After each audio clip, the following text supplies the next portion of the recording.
ده اعتراف منك ان انوثتك ما بتتهزش بسهوله.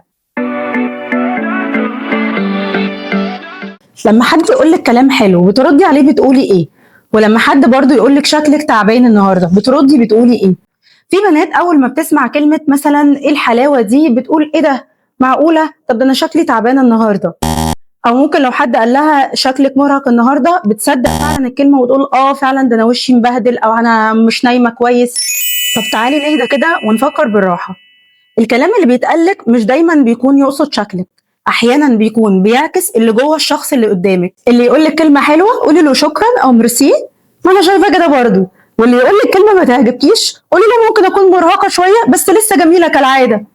ده مش تكبر ولا غرور ولا حتى تعالي، ده اعتراف منك ان انوثتك ما بتتهزش بسهوله. اللي يطبطب عليكي بكلمه حلوه ردي بكلمه شبهك، واللي يقولك كلمه سلبيه تهز ثقتك خدي نفس وافتكري انك مش مرايه لكلام الناس. الثقه مش انك ما تتاثريش، الثقه انك تعرفي الفرق ما بين راي الناس فيكي وبين حقيقتك انت. خليكي ديفا، خليكي ليدي.